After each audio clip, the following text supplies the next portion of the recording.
Hello and welcome back to all dear students, welcome to Career Planet Jodhpur. तो बच्चों, मेरा नाम शैली गुरवानी, चैप्टर पढ़ रहे हैं हम विद्युत रसायन, कक्षा 12 हिंदी माध्यम विद्यार्थियों के लिए इलेक्ट्रोकेमिस्ट्री चैप्टर।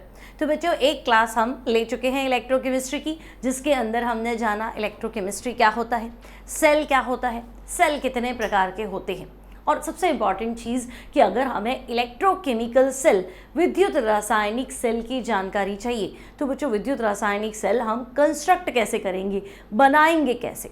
तो पिछली क्लास में मैंने आपको समझाया था कि विद्युत रासायनिक सेल, पहली बात ऐसा सेल जो रासायनिक ऊर्जा को विद्युत ऊर्जा में बदलता है, मतलब हम केमिकल्स भर के और कुछ ऐसा सेटअप तैयार करते हैं कि इलेक्ट्रिसिटी प्रोड्यूस की जाए, विद्युत का उत्पादन किया जाए, है ना। हम बिजली बना रहे हैं अपने सेल से विदाउट एनी हेल्प। ऐसे सेल को हम कहते हैं इलेक्ट्रोकेमिकल सेल या गैल्वेनिक सेल या वोल्टेइक सेल। उदाहरण था डेनियल सेल। लेकिन डेनियल सेल पढ़ने के पहले हमने पहले एक सेटअप पढ़ लिया कि भाई अगर एक विद्युत रासायनिक सेल को डिस्कस करना चाहते हैं तो उसके 3 भाग हैं। पहला ऑक्सीकरण अर्ध सेल, ऑक्सीडेशन हाफ सेल। दूसरा रिडक्शन अर्ध सेल, अपचयन अर्ध सेल। और तीसरा तो हम कहेंगे लवण सेतु यानी कि सॉल्ट ब्रिज। ठीक है, कोई भी सेल होगा, जो भी इलेक्ट्रोकेमिकल सेल होगा, उसमें रिडॉक्स अभिक्रिया होगी, ऑक्सीकरण और अपचयन अभिक्रियाएं साथ साथ में होंगी। ठीक है, सिस्टम एनर्जी लॉस होगा, डेल्टा जी नेगेटिव होगा, सेल इलेक्ट्रिसिटी प्रोड्यूस करेगा, धारा का उत्पादन करेगा। ठीक है, अब हमने पढ़ लिया, ले देखिए भाई 3 भाग रखने, आधा सेल और दोनों को बीच में कनेक्ट करने के लिए सॉल्ट ब्रिज, है ना। तो तुम्हें शायद पीछे पिक्चर में दिख भी रहा होगा कि आधा सेल कनेक्ट करने के लिए सॉल्ट ब्रिज, और दोनों इलेक्ट्रोड को हमने वोल्टमीटर से कनेक्ट कर दिया, है ना। की लगा दी, कुंजी लगा दी, सर्किट ओपन करना है, क्लोज करना है, और सेटअप जो है हमारा तैयार है। तो बच्चों, आज हम इलेक्ट्रोकेमिकल सेल के सबसे इंपॉर्टेंट एग्जाम्पल की बात करेंगे और वो है डेनियल सेल।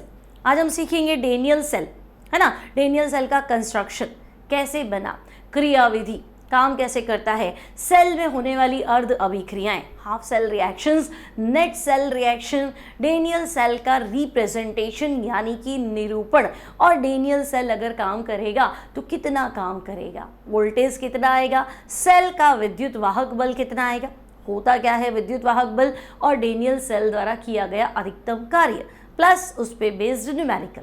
ठीक है, इतना सब कुछ पढ़ना है, तो चले फटाफट, लेट्स गेट स्टार्टेड। तो बच्चों, आज हम पढ़ने वाले हैं डेनियल सेल, गैल्वेनिक सेल का सबसे इंपॉर्टेंट एग्जाम्पल।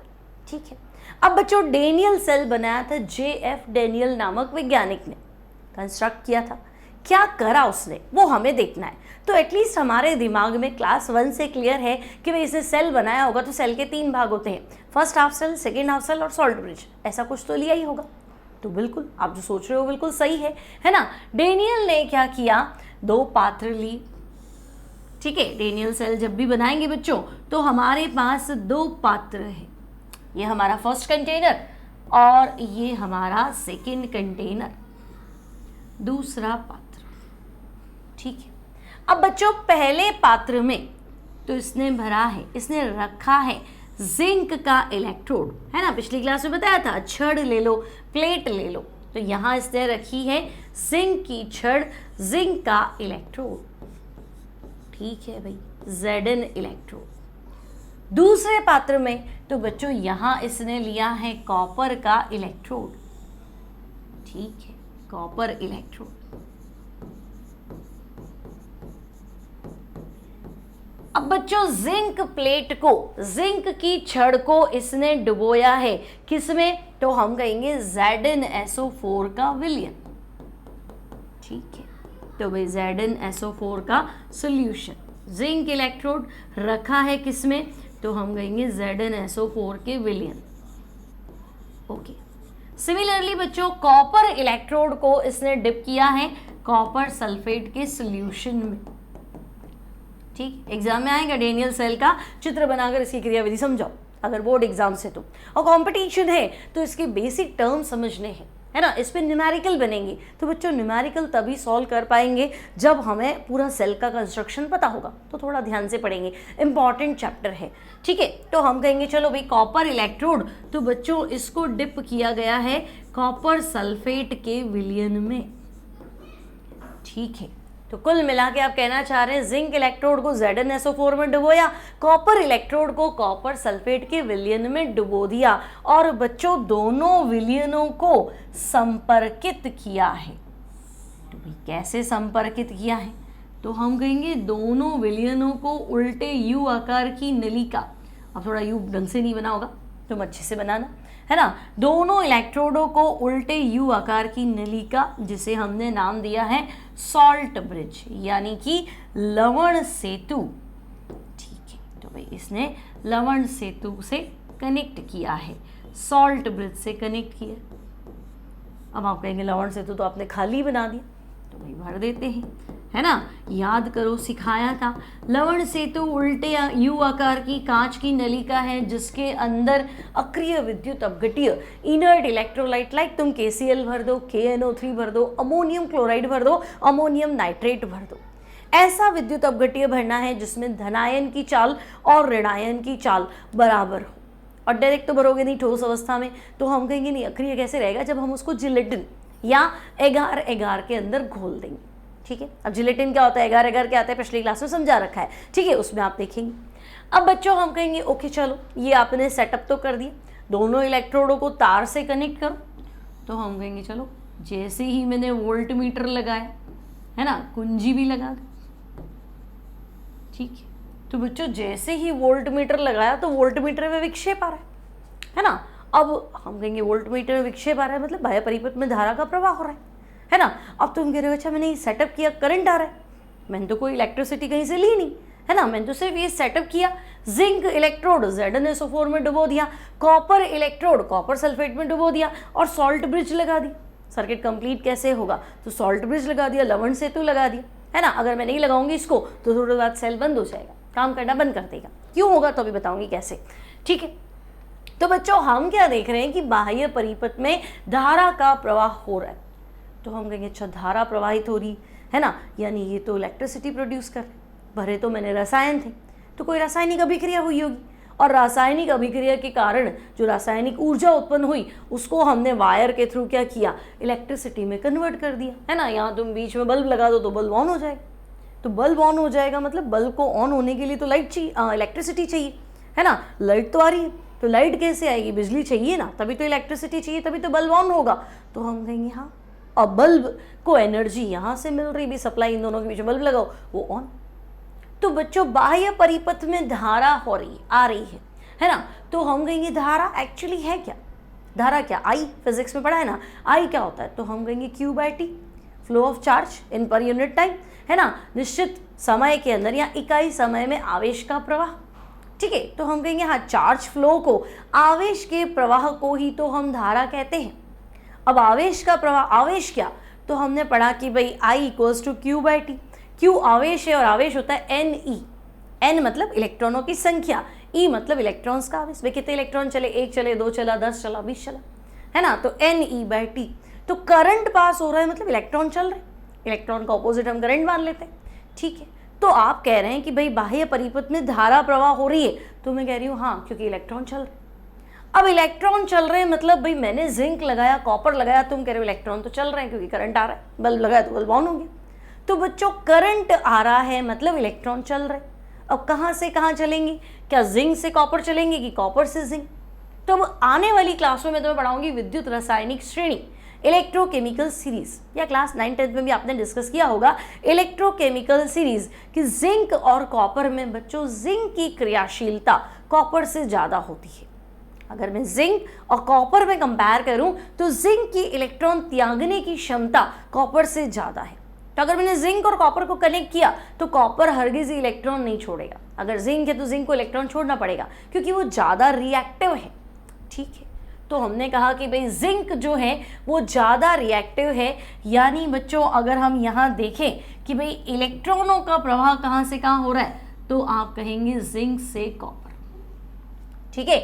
डेनियल सेल में इलेक्ट्रॉन्स का प्रवाह कहाँ से कहाँ हो रहा है बच्चों, तो हम कहेंगे इलेक्ट्रॉन तो चलेंगे जिंक से कॉपर, ठीक है। तो इलेक्ट्रॉन्स का प्रवाह जिंक इलेक्ट्रोड से कॉपर इलेक्ट्रोड की तरफ, ओके।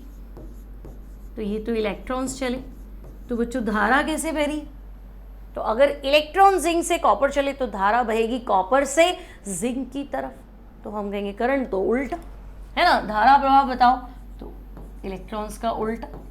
तो धारा प्रवाह जो है वो आपको ध्यान रखना है, फिजिक्स में पढ़ाई है बच्चों, इलेक्ट्रॉन का ऑपोजिट डायरेक्शन होता है करंट का, तो धारा का जो प्रवाह है वो है कॉपर टू जिंक, ठीक है। अब ले दे के आपने कह दिया कि भाई जिंक की क्रियाशीलता कॉपर से ज़्यादा है, मतलब जिंक से इलेक्ट्रॉन चलेगा कॉपर की तरफ चलेगा, हाँ तो बिल्कुल ठीक है ना। अब बच्चों जिंक से इलेक्ट्रॉन चल रहा है, ठीक है, मतलब जिंक इलेक्ट्रॉन दे रहा है, तो आप इलेक्ट्रॉन छोड़ रहे हो मतलब आप इलेक्ट्रॉन रिच हो, आप कोई चीज़ को बांट रहे हो, दान कर रहे हो, तो मतलब आपके पास तो है ना। तो जिंक इलेक्ट्रॉन दे रहा है, तो बच्चों मैं जिंक इलेक्ट्रोड को बोलूँगी इलेक्ट्रॉन धनी पोल, है ना, इलेक्ट्रॉन रिच पोल, इलेक्ट्रॉन धनी, और पोल को क्या बोल दो, ध्रुव बोल देते हिंदी में, ठीक है। तो इंग्लिश में लिख देती हूँ मैं, एक्चुअली इलेक्ट्रॉन रिच पोल है ये, है ना, और वहां तो वो इलेक्ट्रॉन ले रहा है, तो अगर आप कोई चीज को एक्सेप्ट कर रहे हो मतलब आपके पास कम पड़ रही, ठीक है। तो बच्चों यहाँ कॉपर इलेक्ट्रोड को हम बोलेंगे इलेक्ट्रॉन न्यून ध्रुव, इलेक्ट्रॉन डेफिशिएंट पोल और इलेक्ट्रॉन रिच, ठीक है। तो अगर कोई पूछे डेनियल सेल समझा दो, थोड़ा सा बना के समझा दो, तो हम कहेंगे ठीक है, एक सेल के 3 भाग होते हैं, डेनियल सेल के भी 3 भाग है ना। अब ये सेम चीज़ है, तुमने पिछली क्लास में पढ़ी है विद्युत रासायनिक सेल, फिर तुम्हें लगेगा ये अलग से क्यों पढ़ा रहे हो, क्योंकि बच्चों पिछली बार मैंने तुम्हें बताया था एक धातु की प्लेट है उसको उससे रिलेटेड सॉल्यूशन में रखो, दूसरे धातु की प्लेट है उसको उससे रिलेटेड सॉल्यूशन में रखो, चलिए विलयन बना दो इलेक्ट्रोलाइट का और जोड़ दो और सॉल्ट बेस यूज करो, लेकिन कौन सा धातु लेना है, किसमें रखना है, ये तो नहीं पढ़ा। अब डेनियल ने बताया कि नहीं इधर जिंक रखो और कॉपर रखो और इनको कनेक्ट करो। अब तुम सोचो मैं सिल्वर रख लूँ या मैं गोल्ड रखूँ या मैं हाइड्रोजन इलेक्ट्रोड रखूँ या मैं कुछ और यूज़ करूँ, तो फिर वो डेनियल सेल में नहीं आएगा, वो गैल्वेनिक सेल है, वोल्टेक सेल है, वो एक आपको एक बेसिक आइडिया दे दिया, अब आप अलग अलग सेल डिज़ाइन करो, कोई मना थोड़ा ना कर रहा है। डेनियल ने ये काम किया कि भाई जिंक इलेक्ट्रोड को ZnSO4 विलयन में डुबोया, कॉपर इलेक्ट्रोड को कॉपर सल्फेट में डुबोया, दोनों को वायर से कनेक्ट कर दिया, बीच में लवण सेतु और वो भी स्पेशली KCl जो है वो उसने फिल कर दिया, ठीक है। तो लवण सेतु KCl का उसने यूज़ कर लिया, ओके। अब आपको लगेगा भाई आपने इलेक्ट्रोड लिख दिया तो आपने ये तो नहीं बताया कि एनोड क्या है और कैथोड क्या है, तो बच्चों वो भी बता रही हूँ। देखो अगर मार्केट में डेनियल सेल खरीदने जाओगे तो कुछ ऐसा मिलेगा, फिजिक्स में जब तुम एक्सपेरिमेंट्स करोगे बच्चों तब भी तुम्हें ऐसा मिलेगा, एक कंटेनर दिख रहा है प्लास्टिक का, इसमें जिंक इलेक्ट्रोड है ना, ये इतना थिक है, इतना मोटा क्यों लिया, तो भाई तो गलता जाएगा, तुम तो कह रहे हो जिंक जो है वो जिंक इलेक्ट्रॉन छोड़ रहा है, तो इलेक्ट्रॉन कब छोड़ेगा, जब Zn खुद Zn+2 आयन बनाएगा, तो बच्चे Zn+2 आयन बनाएगा तो आयन कहाँ जाएंगे, तो हम कहेंगे विलयन में। तो आप लगातार आयन बनाते जाओगे तो पतले हो जाओगे, तो पहले से ही मोटा इलेक्ट्रोड ले ली। और वहाँ देखो दूसरा पात्र है, वहाँ कॉपर इलेक्ट्रोड है, बर्तन भी उसका कॉपर का ही दिख रहा है, ठीक है। तो ये इस तरह का डिज़ाइन आपको मिलेगा, सॉल्ट ब्रिज हम यूज़ करेंगे और इनके बीच में वायर से इनको कनेक्ट कर देंगे, ठीक है। अब ये तो आपका हो गया, मार्केट में आपको इस तरह से कुछ मिलेगा। अब बच्चों डेनियल सेल की बात करें, अगर आपसे एग्जाम में पूछे कि डेनियल सेल का कंस्ट्रक्शन क्या है, तो मैं कह दूं कि भाई इस सेल में 2 पात्र हैं। पहले पात्र में जिंक की छड़ को ZnSO4 विलयन में डुबो के रखा है, दूसरे पात्र में कॉपर की छड़ को कॉपर सल्फेट विलयन में डुबो के रखा है, यानी पहला आधा सेल ZnSO4 हो गया और दूसरा आधा सेल कॉपर सल्फेट हो गया। दोनों हाफ सेल को बच्चों हमने लवण सेतु से कनेक्ट कर दिया, इस तरह से पूरा सेल आपका बन गया। अब दोनों इलेक्ट्रोड को जब हम किसी वायर से तार से कनेक्ट करते हैं तो बच्चों इलेक्ट्रॉन बाह्य परिपथ के सहारे जिंक इलेक्ट्रोड से कॉपर इलेक्ट्रोड की तरफ चलते हैं। ऐसा क्यों, तो हम कहेंगे जिंक की क्रियाशीलता कॉपर से ज़्यादा है, दैट्स वाई इलेक्ट्रॉन जो चलेंगे वो जिंक से चलेंगे, कॉपर की ओर चलेंगे, ठीक है। अब होगा क्या, तो बच्चों जिंक से इलेक्ट्रॉन अगर कॉपर की ओर चलेंगे तो पहला वाला हाफ सेल में जिंक इलेक्ट्रॉन छोड़ेगा, तो इलेक्ट्रॉन तो तुम्हें पता है विलियन में जाएंगे नहीं, इलेक्ट्रॉन तो प्लेट पे ही रहते हैं, तार लगा दिया तो खींच लेगा तार, उसको तार के थ्रू आगे बढ़ जाएंगे, है ना। अब इलेक्ट्रॉन तो बाह्य परिपथ में आगे बढ़ गए, तो आए कहाँ से? तो जो जिंक था वो खुद Zn+2 में बदला और वो आयन बना के विलियन में चला गया। तो बच्चों जिंक इलेक्ट्रोड इलेक्ट्रॉन त्याग कर Zinc+2 आयन बनाता है। अब दूसरे हाफ सेल में वहां दूसरी प्लेट जो है वहां इलेक्ट्रॉन पहुंच गए, तो विलियन में उपस्थित Copper+2। अब विलियन में कहां से आए? तो बच्चों विलियन तो तुमने कॉपर सल्फेट का भरा है, CuSO4 का जलीय विलियन, है ना। तो कॉपर सल्फेट का विलियन है तो विलियन में Copper+2 होगा ना, उसमें क्या सोचे, तो होगा ही। तो विलियन में उपस्थित Copper+2 खींचा आएगा कि प्लेट पे इलेक्ट्रॉन आए हैं, हम भी आ जाते, तो वहां वो जाके क्या हो जाएगा? अपचयित हो जाएगा। ठीक है, अब तुम्हें लगेगा ये एनोड कैथोड वाली बात तो अभी भी नहीं आई। तो देखो आपको 2 टर्म याद रखनी है बच्चों। अब 2 टर्म क्या याद रखोगी? तो देखो पहला टर्म है कार, ठीक है, और दूसरा टर्म है लोन।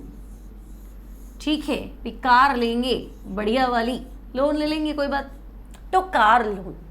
और कार लोन तो बच्चों CA, कार में CA, तो CA मतलब मैं कह रही हूं कैथोड। ठीक है, कैथोड की स्पेलिंग क्या होगी? CA से ही तो शुरू होगी, तो मैं कह रही हूं भाई CA यानी कैथोड। और बच्चों R मतलब रिडक्शन यानी कि अपचयन। ठीक है, तो कैथोड वो बनेगा जहां अपचयन अभिक्रिया होगी। ठीक है, कैथोड वहां बनेगा जहां अपचयन अभिक्रिया होगी। तो अभी तो हमने देखा ही नहीं भाई कैथोड क्या, पता ही नहीं अपचयन किस पे हो रहा है। ठीक है, याद तो रख लेते। अब बच्चों लोन का फुल फॉर्म, तो L for left, O for oxidation. ठीक है, left oxidation, anode and negative. ठीक है, लेफ्ट ऑक्सीडेशन, एनोड और नेगेटिव। मतलब लेफ्ट में अगर मैं सेल डिजाइन करूंगी तो लेफ्ट में मैं क्या लिखूंगी? मैं एनोड लिखूंगी। अब एनोड क्या होगा मुझे क्या पता? तो भाई वो इलेक्ट्रोड जहां ऑक्सीकरण होगा वो आपका एनोड होगा, और एनोड का साइन नेगेटिव होगा। तुमको कह रही तो गड़बड़ हुई, फिजिक्स में तो आज तक एनोड प्लस होता है, कैथोड माइनस होता है, तो वो गलत है या मैं गलत हूं? तो ना वो गलत है ना मैं गलत हूं। बच्चों वो आपको क्या कर रहे हैं? वो आपको विद्युत अपघटनी सेल पढ़ा रहे हैं, है ना। वो कह रहे हैं भाई हम अपना काम कर रहे हैं, इलेक्ट्रिसिटी लाओ, है ना, बिजली बाहर से लाओ और अपन काम कर रहे हैं। तो वो विद्युत अपघटनी सेल है, हम इलेक्ट्रिसिटी प्रोड्यूस कर रहे हैं, हम बिजली का उत्पादन कर रहे हैं, है ना। तो वो गड़बड़ हो जाती, उल्टा हो जाता है। ठीक है, तो हमारे लिए एनोड का साइन नेगेटिव, क्योंकि हमारा जो इलेक्ट्रोड है वो एक्टिव है, वो खुद भाग ले रहा है ना, वो खुद अपना इलेक्ट्रॉन छोड़ रहा है। और हमारा जो कैथोड है वो भी एक्टिव है, उसका खुद का क्या हो रहा है, उस पर आके क्या हो रहा है, तो हम कह रहे हैं अपचयन हो रहा है। तो इलेक्ट्रोकेमिकल सेल में वे सेल जो खुद इलेक्ट्रिसिटी प्रोड्यूस करते हैं उनमें एनोड नेगेटिव और कैथोड क्या होता है? पॉजिटिव। आई बात समझ में? फिजिक्स में क्या होता है? बैटरी के प्लस टर्मिनल से जोड़ दिया और माइनस टर्मिनल से जोड़ दिया, तो प्लस से जोड़ दिया तो एनोड बोल दिया और माइनस से जोड़ दिया तो कैथोड बोल दिया, इस तरह से। ठीक है, लेकिन यहाँ थोड़ा सा उल्टा है। क्लियर? आपको समझ में आ गई मेरी बात? कार लोन, कैथोड वो होगा जहां रिडक्शन होगा, अपचयन होगा, है ना। लोन से मतलब है लेफ्ट में वो इलेक्ट्रोड बनाइए जहां ऑक्सीकरण अभिक्रिया होती है, मतलब जो इलेक्ट्रॉन छोड़ता है। भाई ये बेसिक नॉलेज तो क्लियर है ना। ऑक्सीकरण मतलब इलेक्ट्रॉन छोड़ना और अपचयन मतलब इलेक्ट्रॉन ग्रहण करना। एनोड है ना, जहां ऑक्सीकरण होगा उसका नाम आप देंगे एनोड, और एनोड का साइन सदैव नेगेटिव रखेंगे। ठीक है, इलेक्ट्रोकेमिस्ट्री पढ़ने से पहले सबसे इंपॉर्टेंट चीज बच्चों क्या आपको ये क्लियर होना चाहिए, ऑक्सीकरण। तो ऑक्सीकरण का मतलब होता है लॉस ऑफ इलेक्ट्रॉन। अगर कोई स्पीशीज इलेक्ट्रॉन त्याग रही है मतलब उसका ऑक्सीकरण हो रहा है। और बच्चों अपचयन, तो अपचयन का मतलब होता है गेन ऑफ इलेक्ट्रॉन, इलेक्ट्रॉन ग्रहण करना। ठीक है भाई, loss of electron and gain of electron. Electron त्यागना ऑक्सीकरण है और इलेक्ट्रॉन को ग्रहण करना अपचयन है। ओके, अब हम देखेंगे, अभी भी आपने नहीं बताया एनोड क्या है, कैथोड क्या है। ठीक है, तो बच्चों हम क्या करते हैं, पहले डेनियल सेल में होने वाली अभिक्रियाएं तो पढ़ लें। फिर हम डिसाइड कर लेंगे। ठीक है, तो अब हम डिस्कस करते हैं डेनियल सेल में होने वाली अभिक्रिया। तो देखो बच्चों, मैंने कहा जिंक इलेक्ट्रोड को ZnSO4 में रखो और कॉपर इलेक्ट्रोड को कॉपर सल्फेट में रखो। जब इलेक्ट्रॉन त्यागने की बारी आएगी तो जिंक आगे आ जाएगा, भाई मेरी क्रियाशीलता ज़्यादा है, मैं इलेक्ट्रॉन लूज करूँगा। ठीक है, तो मुझे लग रहा है फर्स्ट हाफ रिएक्शन है ना, प्रथम अर्ध अभिक्रिया अगर हम लिखना चाहें तो फर्स्ट हाफ सेल या प्रथम अर्ध सेल अभिक्रिया। भाई आपका सेल काम कैसे कर रहा है बोलो, शुरुआत कैसे हुई बोलो। तो भाई शुरुआत कैसे हुई, तो हमारे पास था जिंक इलेक्ट्रोड। ठीक है, जिंक इलेक्ट्रोड ने इलेक्ट्रॉन त्याग दी और खुद बदल गया जिंक +2। अब बच्चों जिंक इलेक्ट्रोड तो ठोस था, लेकिन Zn+2 तो वो तो आयन है, आयन का जाएगा वो तो विलियन में जाएगा, आयन हवा में तो रहेगा नहीं, प्लेट पे तो रुकेगा नहीं। तो हम कहेंगे Zn+2, जहाँ पे भी आयन आए वहाँ एक्वस, AQ लिखना है। एक्वस मतलब जलीय विलियन, तो आपने ZnSO4 का जलीय विलियन ही तो भरा है, ये चुपचाप वहाँ चला जाएगा। और बच्चों Zn से Zn+2 2 इलेक्ट्रॉन छोड़े ना, तभी तो +2 आया है ना। देखो ये तो न्यूट्रल है Zn, है ना, 0 चार्ज है, आपने तो +2 बना दिया। तो हम कहेंगे भाई 2 इलेक्ट्रॉन छोड़े ना, ये 2 इलेक्ट्रॉन छोड़ दी, ये तो +2 - 2 क्या हो गया, न्यूट्रल हो गया। ये आपकी है फर्स्ट हाफ रिएक्शन। अब मैं कहूँ ठीक है फिर सेकेंड हाफ लिख दूँ, तो द्वितीय अर्ध सेल अभिक्रिया, सेकेंड हाफ सेल रिएक्शन। ठीक है, द्वितीय अर्ध सेल अभिक्रिया। तो बच्चों होगा क्या, जिंक ने इलेक्ट्रॉन त्यागे, तार लगा दिया तुमने, तार के थ्रू इलेक्ट्रॉन जो है दूसरी प्लेट पे पहुंच गए। तो वहाँ इलेक्ट्रॉन जैसे ही पहुंचे तो विलियन कौन सा है, कॉपर सल्फेट का। तो कॉपर सल्फेट में इलेक्ट्रॉन आए हैं तो आकर्षित कौन होगा, तो हम कहेंगे प्लस आकर्षित होगा। तो बच्चे कॉपर सल्फेट विलियन में कॉपर +2 भी पड़ा है और सल्फेट -2 भी पड़ा है, लेकिन कॉपर +2 खींचा आएगा कॉपर प्लेट की तरफ, क्योंकि वहाँ आए हैं इलेक्ट्रॉन। तो भाई तुम हो माइनस, हम हैं प्लस, अट्रैक्ट हुए बिना तो नहीं रह सकते, है ना, तो खींच के आ जाएंगे। ठीक है, तो सेकेंड हाफ में क्या हुआ, तो मैं कहूँगी देखो बच्चों कॉपर +2 आयन ये है एक्वस, है ना, इनको जैसे ही पता चला वो इलेक्ट्रॉन आए तो ये पहुंच गए और ये हो गया कॉपर सॉलिड। ठीक है, तो बच्चों प्रथम अर्ध अभिक्रिया, सेकेंड अर्ध अभिक्रिया या first half cell reaction, second half cell reaction मिला लो, है ना। तो बच्चों मिला लो, फाइनल बात करो। तो हम कहेंगे तुमने 2 इलेक्ट्रॉन छोड़े, हमने 2 इलेक्ट्रॉन एक्सेप्ट किए, बात खत्म। तुमने छोड़े, हमने एक्सेप्ट किए, तो चल रहा है ना, और इलेक्ट्रॉन चल रहा है मतलब करंट आ रहा है। जब तक ये प्रोसेस होगा करंट आएगा, डेनियल सेल आपको खूब एनर्जी देगा। ठीक है भाई, अब तो भाई मिलाओ, तो यहाँ सबसे पहले था Z सॉलिड, यहाँ क्या है, तो हम कहेंगे कॉपर +2 और एक्वस। प्रोडक्ट में क्या है, तो हम कहेंगे Zn+2 एक्वस और बच्चों कॉपर सॉलिड। ये कुछ इस तरह से। तो ये फर्स्ट हाफ रिएक्शन, ये सेकेंड हाफ रिएक्शन, और अब बनेगी नेट सेल अभिक्रिया। नेट को हिंदी में भी नेट ही लिखना है ना, या आप लिखें संपूर्ण सेल अभिक्रिया, सॉरी नेट भी लिखा हुआ मिलेगा, संपूर्ण सेल अभिक्रिया। ठीक है, तो बोलो रिएक्शंस तो समझ में आ गई तुम्हें, है ना। भाई जिंक इलेक्ट्रोड को डुबोया, वो इलेक्ट्रॉन छोड़ेगा, तो इलेक्ट्रॉन तो तार के थ्रू दूसरी जगह पहुंच गए, जिंक खुद जिंक +2 में बदलेगा, तो वो तो अपने विलियन में पड़ा है ना। अब तार के थ्रू दूसरी वाली जो कॉपर की प्लेट है वहाँ इलेक्ट्रॉन पहुंच गए, तो बाहर विलियन में जो कॉपर +2 है वो अट्रैक्ट हो जाएंगे और वो हो जाएंगे आपके कॉपर में कन्वर्ट, तो प्लेट पे वहाँ कॉपर इकट्ठा हो जाएगा।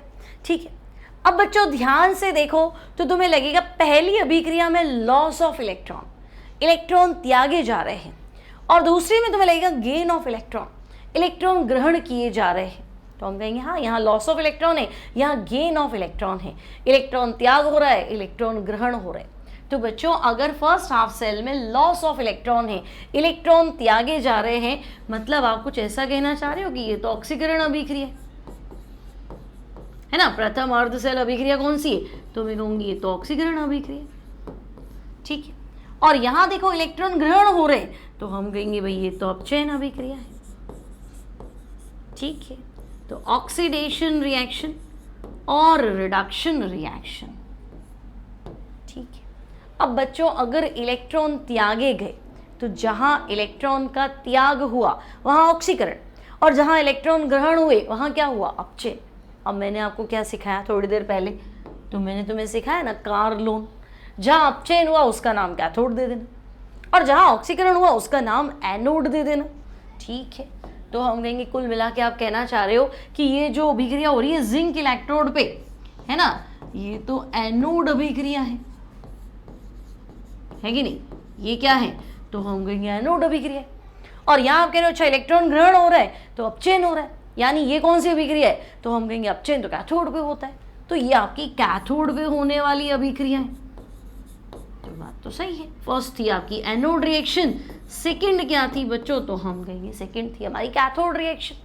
ठीक है, एनोड रिएक्शन हो गई, कैथोड रिएक्शन हो गई, और कंप्लीट सेल रिएक्शन भी हो गई। ओके, तो एनोड बना दिया, कैथोड बना दिया, है ना। अब तो हम हमारे ओरिजिनल डेनियल सेल के पिक्चर में चले, तो बच्चों हम कहेंगे कि ये जिंक इलेक्ट्रोड है, और तुम कहोगे जिंक इलेक्ट्रोड क्या, जिंक इलेक्ट्रोड होता है एनोड, तो ये आपका है एनोड। ठीक है, और हमने कहा कि ये कॉपर इलेक्ट्रोड है, तो आप कहोगे कॉपर इलेक्ट्रोड क्या है भाई, ये आपका है कैथोड। ठीक है, तो जिंक इलेक्ट्रोड एनोड था और कॉपर इलेक्ट्रोड तो कैथोड था।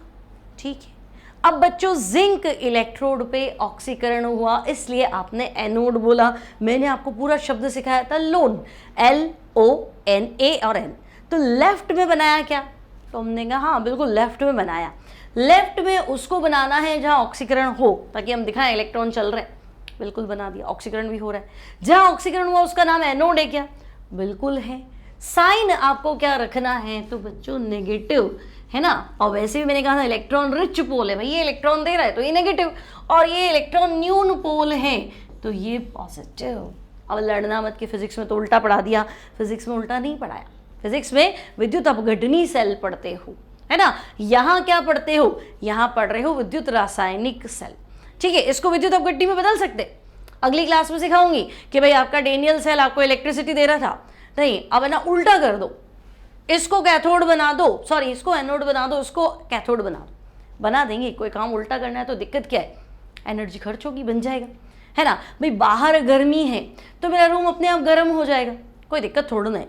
तुम कहोगे नहीं उल्टा कर दो, ठंडा कर दो, कर देंगे, उसमें क्या है, मैं कूलर चला लूँगी, AC चला लूँगी, ठंडा हो जाएगा, लेकिन एनर्जी मुझे खर्च करनी पड़ेगी, तो मैं इसको उल्टा भी कर सकती हूँ, उसको मैं बताऊँगी अगली क्लास में।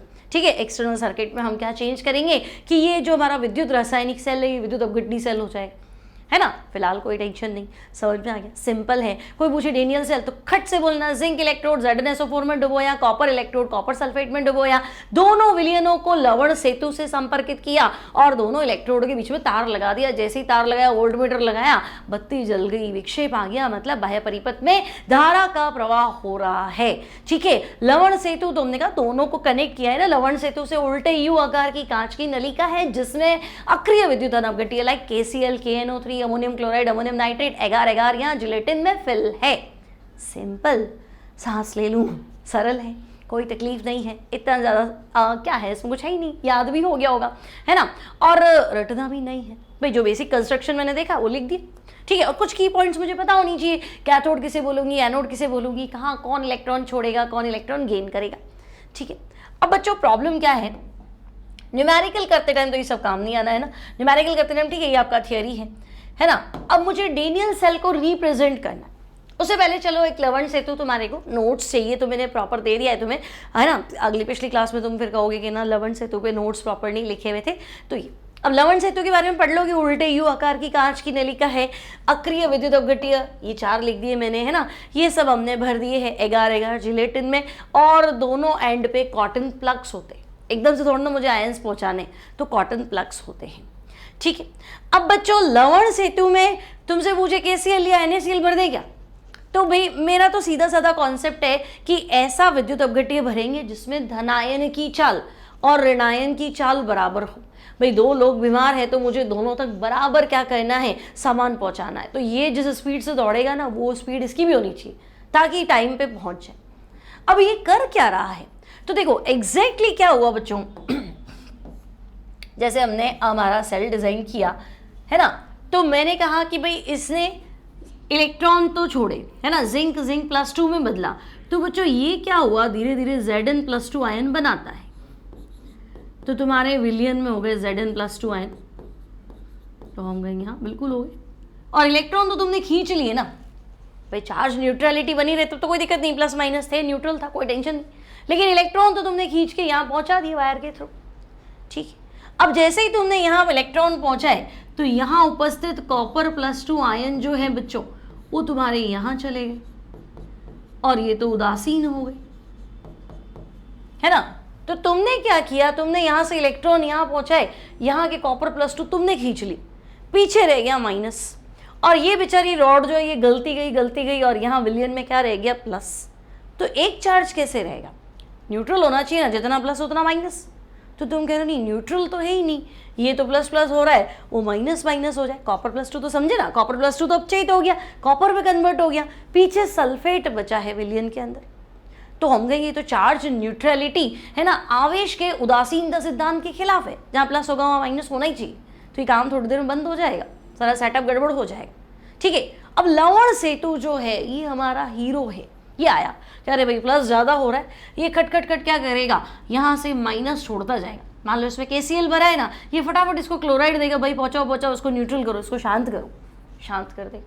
और वहाँ जाएगा कि यहाँ सल्फेट पड़ा है ना, तो यहाँ K+ देता जाएगा, इसको भी शांत करो।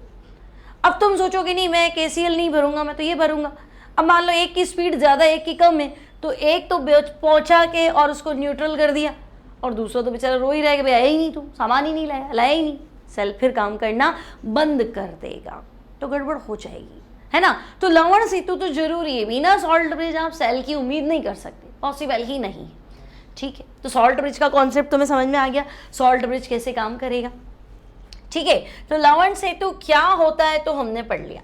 अब काम तो वैसे मैंने तुम्हें बता दिया, दोनों को मिक्स होने से रोकता है। अब ये क्या बात हुई, हमने तो पहले ही अलग रखे हैं। तो देखो आज का जो डेनियल सेल है जो आप पढ़ रहे हैं, है ना, आज के टाइम में क्या होता है, 2 डिफरेंट कंटेनर होते हैं। जब इनिशियल उसने डिज़ाइन किया था ना, तो उसने क्या किया था, छिद्रयुक्त पात्र लिया था, मतलब जिंक रॉड को ZnSO4 में डुबोया। जो तुम प्लास्टिक का कंटेनर देख रहे हो ना, वो वैसा नहीं था, छोटे छोटे छेद होते हैं ना चलने वाले, वैसा वो कंटेनर था। और उसको उसने दूसरा बाहर बड़ा कंटेनर रखा है, उसमें कॉपर और कॉपर सल्फेट ले लिया, कॉपर इलेक्ट्रोड रख दिया, कॉपर सल्फेट रख दिया। तो क्या होता था कि पोर्स है ना, उसके थ्रू दोनों सॉल्यूशन धीरे धीरे मिक्स हो जाते थे, तो वो उतना अच्छे से काम नहीं कर पाता था। तो हमने क्या किया, इसको अलग और सॉल्ट ब्रिज ही डाल दिया, टेंशन ही खत्म, ठीक है। तो ये आपका एक तरह से काम हो गया कि दोनों सॉल्यूशन आपके मिक्स नहीं हुए, है ना। फिर दोनों सेल हाफ सेल्स को कनेक्ट करेगा, सर्किट को कंप्लीट करेगा, ये सब हमने पढ़ लिया। अब बच्चों एनोडिक हाफ सेल, जो फर्स्ट हाफ सेल था, है ना, जो एनोड था, उसने अपने इलेक्ट्रॉन तो बाहर पहुंचा दिए, उसके पास बेचारे के पास प्लस प्लस रह गए, तो ये एनोडिक हाफ सेल को माइनस ऋण आयन देगा, और कैथोडिक हाफ सेल को क्या देगा, तो उसको पॉजिटिव आयन देगा, ठीक है। और दोनों को क्या कर देगा, न्यूट्रल कर देगा। आई बात समझ में। तो एनोडिक हाफ सेल हो गया, कैथोडिक हाफ सेल हो गया, और दोनों को क्या कर देगा, न्यूट्रल। समझ में आ गया कैसे। अब बच्चों अगर आपसे कहा जाए कि भाई हमारे 2 हाफ सेल में, जैसे डेनियल सेल की बात करूं तब तो कोई लड़ाई झगड़ा ही नहीं है, जिंक इलेक्ट्रोड ZnSO4 में, कॉपर इलेक्ट्रोड कॉपर सल्फेट के अंदर है, ठीक है। लेकिन मान लो ऐसा कोई हाफ सेल है जहां आपके पास Ag+ है, Pb+2 है, या Hg2+2, मतलब विद्युत अपघट्य के रूप में मान लो Pb है ना, PbSO4 का विलयन भर दिया, या मरकरी का कोई सॉल्यूशन भर दिया, या आपने Ag+ का कोई सॉल्यूशन भर दिया, तो उस टाइम उस सिचुएशन में आप लवण सेतु में KCl का प्रयोग नहीं करेंगे। आई बात समझ में, क्योंकि KCl तो बेचारा Cl पहुंचाएगा, तुम्हारे विलयन में Ag+ पड़ा है तो AgCl बन जाएगा ना, तो विलयन छोड़ो अवक्षेप बनना शुरू हो जाएगा, समझे। अगर तुम्हारे विद्युत अपघट्य में Pb+2 पड़ा है और लवण सेतु में तुमने KCl भर दिया, तो Cl- क्या करेगा, Pb+2 को PbCl2 में बदलेगा, तो भाई वो तो अवक्षेप बना देगा, या Hg2Cl2 है तो उसका अवक्षेप बन जाएगा। तो ऐसे लवण सेतु या इस तरह के विलयन, ऐसे सेल जिनमें ये आयंस हो, वहां KCl को एज अ सॉल्ट ब्रिज में काम नहीं लेंगे, गड़बड़ हो जाएगी, समझे ना, अवक्षेपण की क्रिया हो जाएगी। ठीक है, तो ये थोड़ा कंपटीशन में आता है, आप ध्यान रखेंगे। बाकी लवण सेतु, बोर्ड का क्वेश्चन पूछोगे तो बोर्ड में तुमसे पूछेगा लवण सेतु क्या है, इसके कोई 2 काम लिख दो, बता देंगे, सिंपल। अब हम पढ़ रहे थे, हाँ क्या पढ़ रहे थे कि हम पढ़ रहे थे भाई सेल का रिप्रेजेंटेशन तो समझो, है ना, डेनियल सेल का निरूपण समझा दो। ठीक है भाई, डेनियल सेल का निरूपण भी समझा देते हैं। थोड़ी एक स्लाइड ऊपर ले लेते हैं।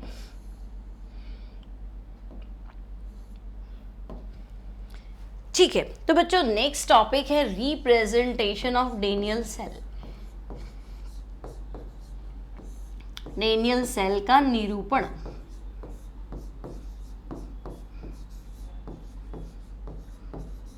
Representation of Daniell cell. तो मुझे बताओ सबसे पहले क्या था, तो हमने कहा था जिंक इलेक्ट्रोड था। तो भाई जिंक इलेक्ट्रोड किस में डुबोया, तो तुम कहोगे ZnSO4 में डुबोया। तो जिंक इलेक्ट्रोड डुबोया किस में, ZnSO4 विलयन में। ठीक है, फिर आधा सेल हो गया तो लवण सेतु दूसरे में जा रहे हैं। कनेक्शन क्या है, तो ये 2 पैरेलल लाइन जो है सॉल्ट ब्रिज लवण सेतु को इंडिकेट करती है। सेल बना रहे हो ना, तो इसकी तो जरूरत है। फिर सेकंड में क्या था, तो हम कहेंगे वहां Cr+2 आयन जो थे वो बदल गए किस में, सॉरी वहां पे क्या था, तो हमने कहा भाई कॉपर इलेक्ट्रोड था, है ना, और उसको डुबोया किस में, तो बच्चों हमने उसको डुबोया कॉपर सल्फेट के विलयन में। ठीक है ना, एक सेकेंड थोड़ा सा देखो। पहला तो हम कहेंगे जिंक इलेक्ट्रोड था, जिंक इलेक्ट्रोड ने क्या किया, तो हम कहेंगे जिंक +2 में बदल गया। तो भाई Zn था, Zn+2 में बदल गया, सॉल्ट ब्रिज, 2 पैरेलल लाइन मतलब सॉल्ट ब्रिज। अब दूसरे में क्या हुआ, तो तुमने इलेक्ट्रॉन पहुंचा दी, Cr+2 आयन खिंच के आ गए, है ना, तो हम कहेंगे Cr+2 जो था वो बदल गया कॉपर में। ठीक है, तो देखो ये एनोडिक हाफ सेल है, ये ऑक्सीकरण दिखा रहा है जिंक+2, तो मैं कहूँगी हाँ ये तो ऑक्सीकरण दिखा रहा है।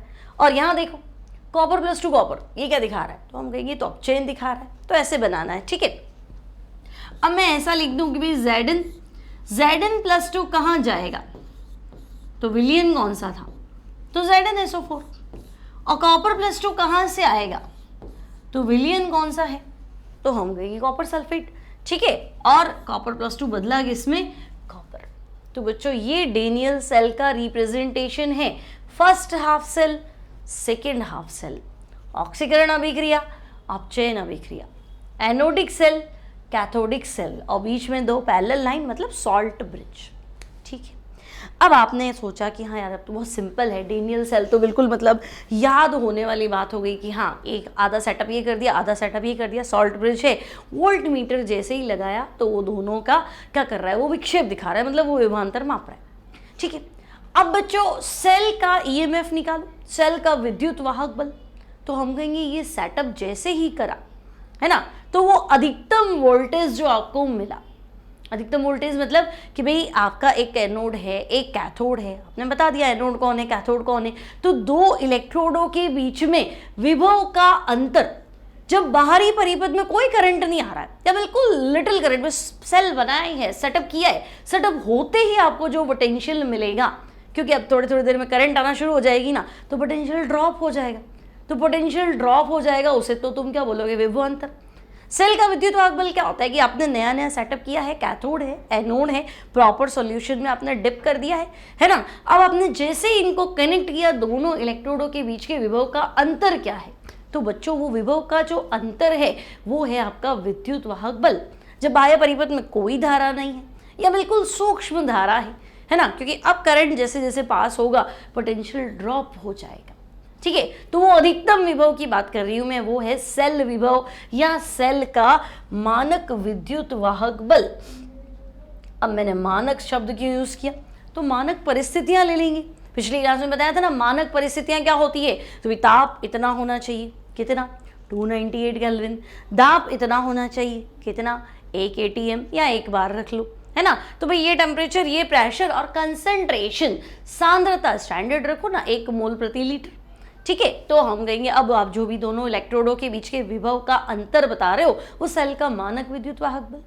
अदरवाइज नॉर्मली अगर मैं बात करूं बच्चों, तो नॉर्मली भी क्या हो जाएगा, तो किसी विद्युत रासायनिक सेल में 2 इलेक्ट्रोडों के मध्य विभव का अंतर विद्युत वाहक बल कहलाता है जब बाह्य परिपथ में लिटिल अमाउंट ऑफ करंट, अति सूक्ष्म या कोई विद्युत धारा प्रवाहित नहीं हो रही है, ठीक है। तो ले दे के अगर तुम कह रहे हो सेल का विद्युत वाहक बल मतलब 2 इलेक्ट्रोडों के बीच के विभव का अंतर, ठीक है। अब 2 इलेक्ट्रोडों के बीच के विभव का अंतर मतलब एक कैथोड है एक एनोड है, इनके बीच का अंतर ही तो बता रहे हो।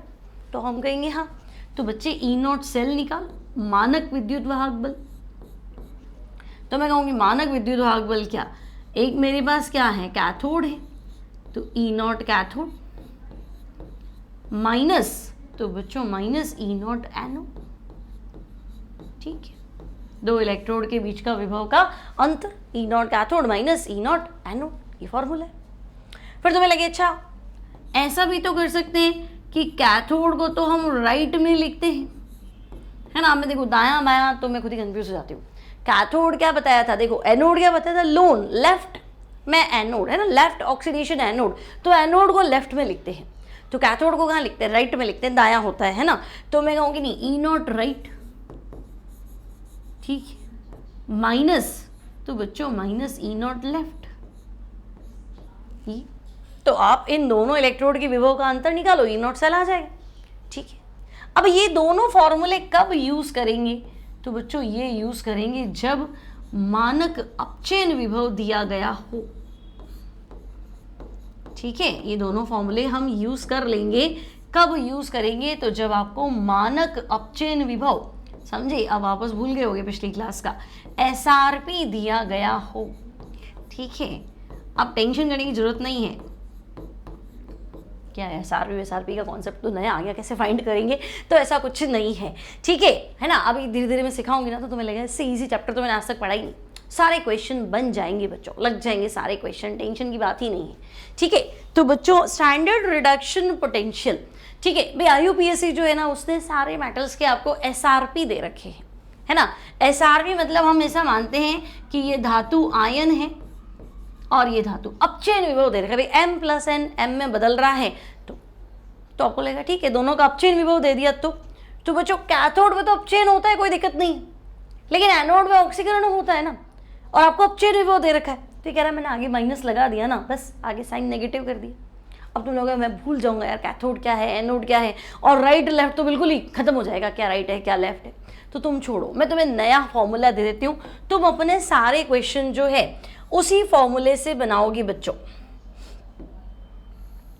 है ना। अब मैं जो तुम्हें फॉर्मूला बता रही हूँ तुम अपने सारे क्वेश्चन जो है इसी से ट्राई करोगे और हो जाएंगे, पूरे चैप्टर में तुम इसी चीज़ को याद करोगे, इसी से काम करोगे, नीट हो जेई मेंस हो आराम से, जेई एडवांस का भी पेपर करोगे, अगर इस पे बेस्ड क्वेश्चन है तो इसी फॉर्मूले से काम करोगे, हो जाएगा सारा, ठीक है। तो अब करना क्या है, तो मैंने कहा भाई ई नॉट सेल निकालो। ई नॉट सेल क्या है, तो सेल का मानक विद्युत वाहक बल क्या है, तो मैं कहूँगी 2 इलेक्ट्रोड के बीच के विभव का अंतर जब आउटर एक्सटर्नल सर्किट में कोई करंट पास नहीं हो रही थी, और स्टैंडर्ड कंडीशन ले लो, ये ताप है ये दाब है ये सांद्रता है, तो मानक विद्युत वाहक बल, मानक परिस्थितियों में माना गया विद्युत वाहक बल, तो मानक विद्युत वाहक बल, ठीक है। अब कैसे फाइंड करें, तो राइट माइनस लेफ्ट करें कि कैथोड माइनस एनोड करें, मैंने कहा नहीं कुछ नहीं करो भाई, एक इलेक्ट्रोड पे ऑक्सीकरण हो रहा है और दूसरे पे क्या हो रहा है, अपचयन हो रहा है, तो बच्चों तुम क्या करो, ऑक्सीकरण विभव और अपचयन विभव को जोड़ दो, है ना। ई नॉट ऑक्सीडेशन प्लस क्या कर दो, ई नॉट रिडक्शन।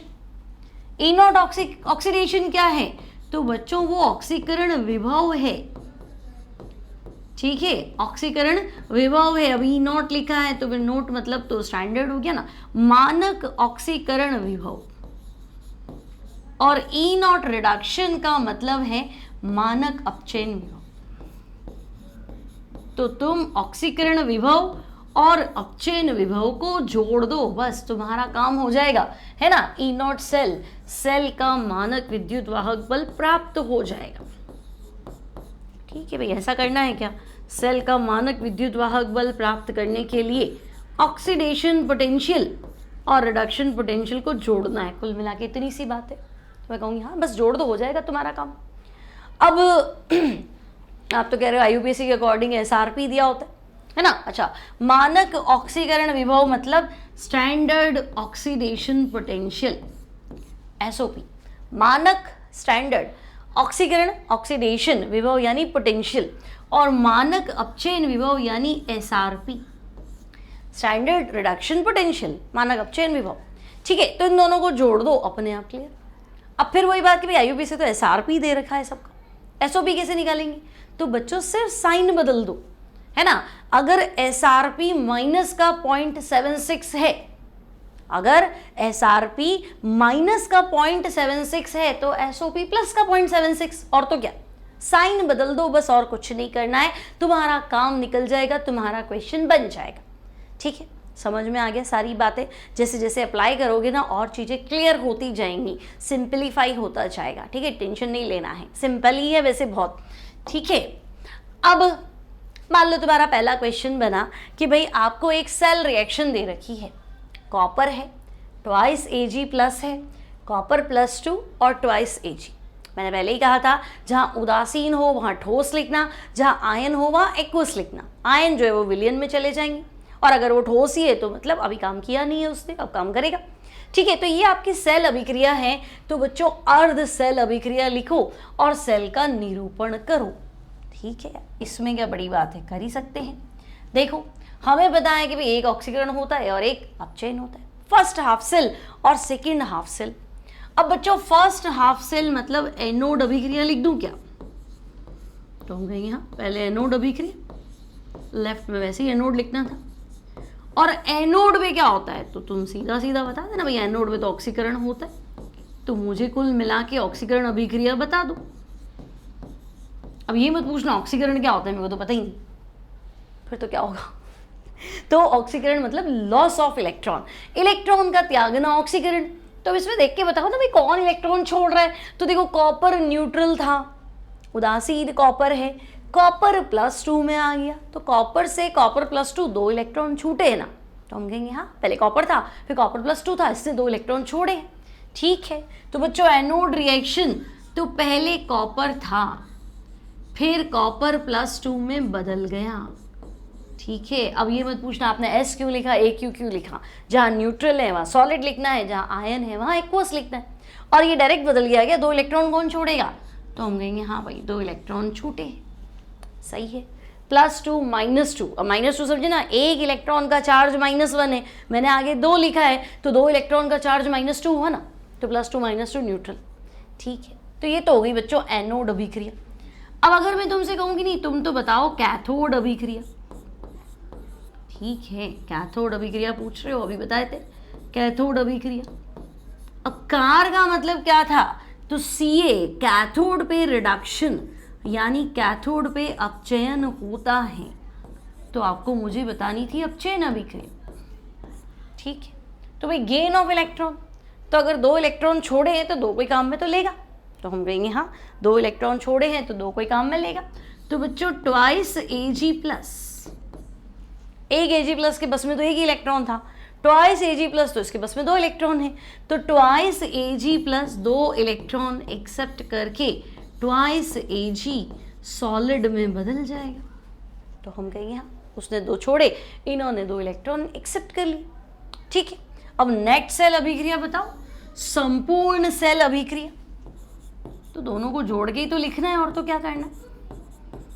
तो ठीक है भाई, संपूर्ण सेल अभिक्रिया, तो बच्चों 2 इलेक्ट्रॉन काटो, है ना। अब हम कहेंगे देखो कॉपर सॉलिड था, ट्वाइस Ag प्लस है एक्वस, उसके बाद में कॉपर +2 एक्वस, और उसके बाद में बच्चों ट्वाइस Ag सॉलिड। तो ये हो गई आपकी net cell reaction, first half cell, second half cell और ये आपकी हो गई फाइनल सेल अभिक्रिया। ठीक है, अब कोई पूछ ले कि लो सेल निरूपण तो लिखो, है ना। सेल अभिक्रियाएं तो हमने लिख दी, प्रथम और सेकेंड और हमारी ये। ठीक है, अब कोई पूछे कि नहीं सेल का निरूपण जगह का मैं यहाँ लिख रही हूँ। ठीक है, रिप्रेजेंटेशन ऑफ सेल सिखाया था ना मैं। तो हम कहेंगे पहले तो ऑक्सीकरण देखो कौन किस में बदला। तो बच्चों पहले कॉपर +2 में बदलेगा, पहले इसका काम में 2 इलेक्ट्रॉन छोड़ूंगा तभी आगे काम चलेगा। ठीक है, तो भाई कॉपर जो है वो बदला कॉपर +2 में, सॉल्ट ब्रिज लगाना था लगा लो। उसके बाद तो Ag+ बदला Ag में, कॉपर +2 में, और बच्चों Ag+ कन्वर्ट हुआ Ag, Cu+2 Ag+Ag। तो ये हो गया फाइनल सेल का रिप्रेजेंटेशन, सेल का निरूपण। कोई इश्यू नहीं, समझ में आ गई अच्छे से बात। ठीक है, तो अगर ऐसा क्वेश्चन आए तो इस तरीके से करना है। हालांकि ये सिंपल बोर्ड का क्वेश्चन है और बिल्कुल सिंपल है, नीट में भी आ सकता है ना। इस सेल का रिप्रेजेंटेशन पूछा जा सकता है। ठीक है, और प्रॉब्लम्स देखते हैं बच्चों, अच्छे अच्छे क्वेश्चन है इसमें। अब देखो अगला क्वेश्चन है, डेनियल सेल द्वारा किया गया अधिकतम कार्य ज्ञात कीजिए। अब हमें लगेगा डेनियल सेल द्वारा किया गया अधिकतम कार्य, ऐसा तो हमने कुछ पढ़ा ही नहीं, है ना। हमने पूरा डेनियल सेल पढ़ लिया लेकिन वर्क डन तो पढ़ा ही नहीं। तो मैं एक बार पढ़ा ही देती हूँ भाई, फिर छूट जाएगा। हमने क्या किया था, E0 सेल तो फाइंड कर लिया था, है ना। देखो सेल का मानक विद्युत वाहक बल ये तो हमने फाइंड कर लिया था, E0 सेल फाइंड करना आ गया था। मैंने आपको नया फॉर्मूला दिया तो आप इस नए फॉर्मूले के अकॉर्डिंग भी चल लेंगे। भाई मानक ऑक्सीकरण विभव और मानक अपचयन विभव को जोड़ना है। ठीक है, अब एक टॉपिक पढ़ लेते हैं पहले, डेनियल सेल द्वारा किया गया अधिकतम कार्य। ठीक है, डेनियल सेल द्वारा किया गया अधिकतम कार्य।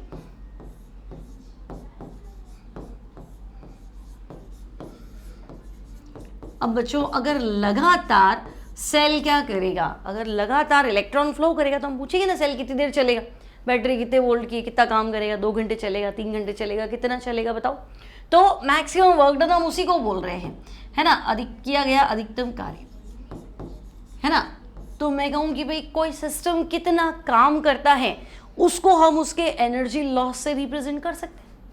मतलब अगर मैं तुम्हें कहूँ तुम ट्रेडमिल पे दौड़ रहे हो तो जितना तेज तुम दौड़ोगे उतना क्या होगा, उतना बॉडी गर्म होगा, शरीर से पसीना निकलेगा, है ना। पसीने में तरबदर हो गए तो क्योंकि आज तो बहुत दौड़े दिखते हो, आज तो तुमने बहुत काम किया, आपका बॉडी बोल रहा है। और जितना आपका एनर्जी लॉस होगा, है ना, जितनी कैलोरीज तुमने बर्न की है तो भाई उतना ही तो तुमने काम किया है। तो हम कहेंगे हाँ बात तो सही है, जितनी कैलोरी मैंने जलाई है उतना मेरे शरीर ने काम किया है। तो सेल भी तो काम कर रहा है, एनर्जी लॉस करेगा। तो लॉस को साइन तो नेगेटिव से दिखाना चाहिए, नुकसान हुआ है तो प्लस तो कर नहीं सकते, नुकसान हुआ है तो माइनस। ठीक है, तो बच्चों डेनियल सेल द्वारा किया गया अधिकतम कार्य, तो आपका फॉर्मूला बनेगा डेल्टा जी, यानी गिब्स मुक्त ऊर्जा। अब अगर वो काम तो हमारा सिस्टम कर रहा है तो साइन नेगेटिव, सिस्टम काम करता है तो एनर्जी लॉस हो जाता है। तो delta G equals to -NFE cell. ठीक है, अब NFE सेल चाहे E0 सेल कर देना, उसमें कोई फर्क नहीं पड़ेगा, मैं मानक विद्युत वाहक बल ले रही हूँ। ओके, अब बच्चों यहाँ डेल्टा जी क्या है, तो हम कहेंगे डेल्टा जी है गिब्स फ्री एनर्जी। ठीक है, थर्मोडायनामिक्स में पढ़ा होगा, अभी मत कहना डेल्टा जी क्या होता है, तो कब पढ़ा, ये पढ़ा था कक्षा 11 चैप्टर ऊष्मा गतिकी, थर्मोडायनामिक्स, है ना। सिस्टम का वर्क डन जो है, ठीक है, DW यूजफुल, वो माइनस डेल्टा जी के बराबर होता है। तो ये हो गया गिब्स मुक्त ऊर्जा। ठीक है, अब बच्चों नेगेटिव साइन तो मैंने आपको बता दिया, संत्र अगर काम करता है तो एनर्जी में ह्रास होता है, ऊर्जा में कमी होती है, तो डेल्टा साइन आपका नेगेटिव। अब बच्चों F, तो F है फेराडे कांस्टेंट, फेराडे स्थिरांक। और फेराडे स्थिरांक का जो मान, अच्छा N नहीं लिखा, एक सेकेंड, फेराडे स्थिरांक का जो मान है वो है 96500 कूलम्स, 96,500 कूलम। ठीक है, ये है आपका फेराडे कांस्टेंट। और n है बच्चों नंबर ऑफ ट्रांसफर्ड इलेक्ट्रॉन्स, ठीक है, स्थानांतरित इलेक्ट्रॉनों की संख्या। भाई आप डेनियल सेल पढ़ रहे हो, इलेक्ट्रॉन ट्रांसफर तो होगा ना। पहले ही तुमने जिंक इलेक्ट्रोड को डुबोया ZnSO4, जिंक इलेक्ट्रोड को डुबोया ZnSO4 में, तो जिंक इलेक्ट्रोड ने इलेक्ट्रॉन त्यागे ना, वो इलेक्ट्रॉन चले। अब जिंक था तो +2, भाई सिल्वर है तो कितने हैं, कॉपर है तो कितने हो, तो गिनना पड़ेगा। तो हम कहेंगे ठीक है, नंबर ऑफ ट्रांसफर्ड इलेक्ट्रॉन्स, स्थानांतरित इलेक्ट्रॉन्स की संख्या, वो है बच्चों n। F हो गया फैराडे कांस्टेंट, और E0 सेल का मानक विद्युत वाहक बल, ठीक है। तो अब यहाँ तुम्हें कंफ्यूज नहीं होना, ई सेल E0 सेल, फिलहाल स्टैंडर्ड सिचुएशन में वर्क डन जो है वही बता रहे हैं, मैक्सिमम वर्क डन, तो हम E0 सेल लिखेंगे, सेल का मानक विद्युत वाहक बल, ठीक है भाई, सेल का मानक विद्युत वाहक बल। ओके, अधिकतम कार्य पढ़ रहे हैं इसलिए, ठीक है। तो ये फॉर्मूला पता होगा तो हम आगे बढ़ेंगे ना। अब हमने जो क्वेश्चन पढ़ा था उसमें उसने पूछ लिया था भाई वर्क डन निकालो, है ना। यहाँ इसने पूछ लिया डेनियल सेल द्वारा किया गया अधिकतम कार्य बताओ, ये सेल है और ये नॉट की वैल्यूज है ना, और सीधा वर्क डन डेल्टा जी पूछ रहा है, ठीक है। पहला काम तो देखो, सेल का निरूपण आपको दिया हुआ है ना, हमें E0 सेल निकालना है, तो हम कहेंगे भाई देखो E0 सेल इक्वल्स टू, अब यहाँ ध्यान से समझना बच्चों, सबसे इंपॉर्टेंट है ना, ये क्वेश्चन बनेगा तो आगे सब बनेंगे, ठीक है। तो E0 cell equals to E0 oxidation plus E0 reduction, Hindi में लिख सकते हो E0 ऑक्सीकरण प्लस E0 अपचयन, उसमें कोई इश्यू नहीं है। अब हम कहेंगे हाँ ठीक है, E0 सेल निकालना है तो ऑक्सीकरण विभव अपचयन विभव को छोड़ दो। अब किसका ऑक्सीकरण किसका अपचयन बताओ तो सही, तो सेल बना हुआ है ना बच्चे, ऑक्सीकरण किसका हो रहा है, तो तुम कह रहे हो जिंक +2 में बदल रहा है, ऑक्सीकरण किसका हो रहा है, Zn +2 में बदल रहा है, तो मैं कहूँगी E0 ऑक्सीडेशन, तो भाई ये है, पहले जिंक था, जिंक +2 में बदल गया, ठीक है। E0 रिडक्शन, तो अपचयन किसका हो रहा है, तो सेल बना हुआ ही है, तो बच्चों कॉपर +2 कॉपर में कन्वर्ट हो गया। देखो यहाँ इलेक्ट्रॉन त्याग रहा है ऑक्सीकरण, यहाँ इलेक्ट्रॉन ग्रहण कर रहा है अपचयन, हो गया। अब तुम कहोगे लो ठीक है, वैल्यू देखो भाई, तो बच्चों E0 सेल इक्वल्स टू, मुझे चाहिए Zn +2, मुझे SOP चाहिए, और मुझे पता है यूपीएससी के अकॉर्डिंग तो SRP दिया हुआ होगा, कोई बात नहीं, साइन ही तो बदलना है। तो फिलहाल मुझे चाहिए क्या, तो मुझे चाहिए जिंक +2 में बदले, SOP।